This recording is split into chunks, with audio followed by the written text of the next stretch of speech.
Assalamualaikum warahmatullahi wabarakatuh. Salam sejahtera buat kita semua.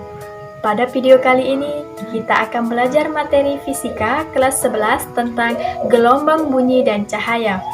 Adapun kompetensinya pada bab ini yaitu menerapkan konsep dan prinsip gelombang bunyi dan cahaya. Dengan pasangan KD-nya yaitu melakukan percobaan tentang gelombang bunyi dan cahaya. Pertama, kita akan membahas tentang gelombang bunyi.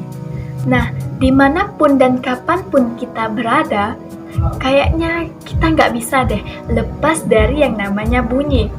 Dari ngobrol sama temen, dengerin lagu, suara kendaraan di jalan, sampai notif chat dari si doi. Dari fenomena bunyi ini, banyak hal penting yang bisa kita pelajari. Nggak cuma bagaimana bunyi dihasilkan, tapi sampai di mana bunyi bisa terdengar. Kalau nggak ada yang mempelajari bunyi, mungkin saat ini dokter-dokter akan kesulitan mendeteksi detak jantung pasiennya. Atau kalian tidak bisa dengar lagu-lagu kesukaan kalian.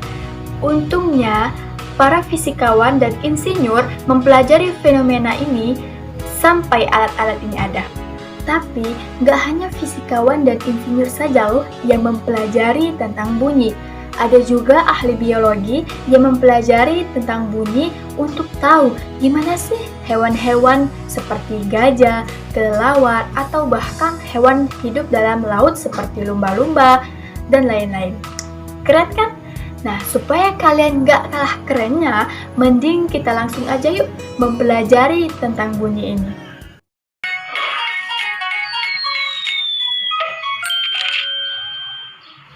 Bunyi adalah getaran yang merambat sebagai gelombang akustik.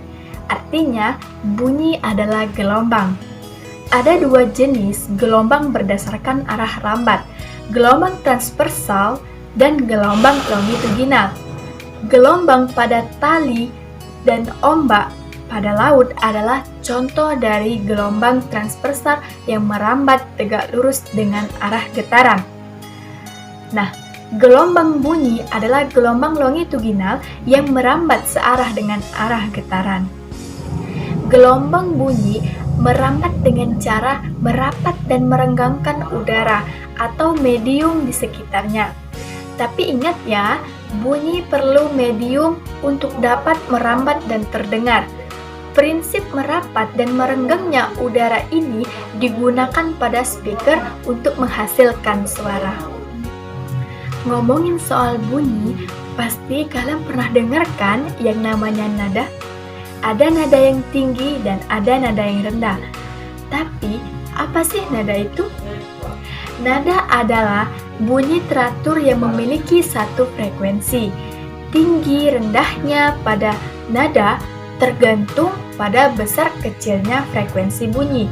Jadi, semakin sering udara digetarkan, semakin tinggi frekuensi gelombang bunyinya, dan semakin tinggi nadanya. Pada umumnya, manusia bisa dengar bunyi dengan frekuensi di rentang 20-20.000 Hz. Rentang ini disebut dengan audiosonik. Untuk bunyi dengan frekuensi di bawah 20 Hz, kita sebut infrasonik. Hewan-hewan seperti gajah dan hiu bisa mendengar sampai daerah ini. Sedangkan di atas 20.000 Hz, kita sebut dengan ultrasonik. Daerah ini bisa didengar oleh lumba-lumba dan kelelawar. Selain nada, ada juga yang namanya volume suara. Biar nggak kenceng atau nggak terlalu pelan sampai suara tidak kedengaran, artinya volume suara adalah kekuatan bunyi.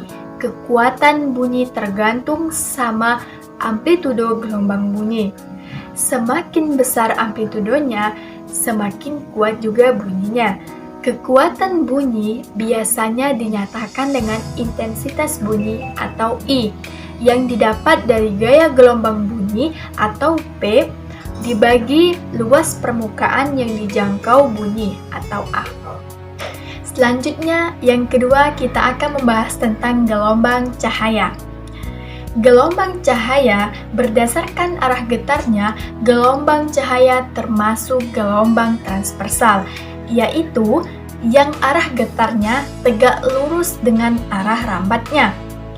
Jika berdasarkan medium, cahaya termasuk sebagai gelombang elektromagnetik, yaitu gelombang yang tidak membutuhkan medium untuk merambat. Nah, cahaya sebagai gelombang memiliki karakteristik yang tidak jauh berbeda dengan gelombang-gelombang yang lain. Adapun karakteristik yang dimiliki oleh gelombang cahaya, kita akan membahasnya satu persatu. Yang pertama yaitu pemantulan cahaya atau refleksi. Hukum pemantulan yang biasanya kita kenal dengan hukum Snellius. Yang kedua yaitu pembiasan cahaya atau refraksi. Pembiasan cahaya merupakan peristiwa perubahan kecepatan gelombang karena melalui dua medium yang berbeda kerapatannya.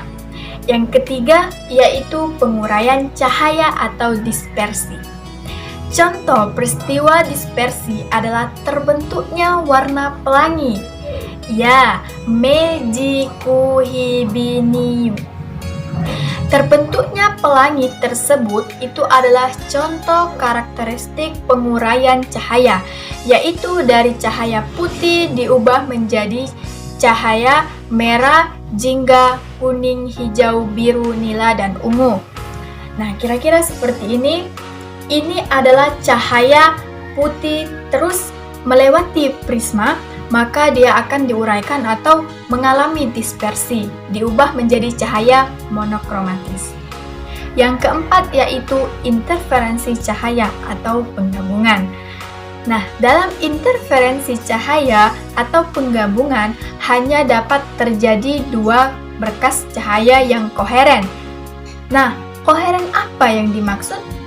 Yaitu berkas cahaya atau sinar atau gelombang cahaya yang memiliki satu, frekuensinya sama, dua, amplitudonya sama, dan yang ketiga yaitu beda fase selalu tetap.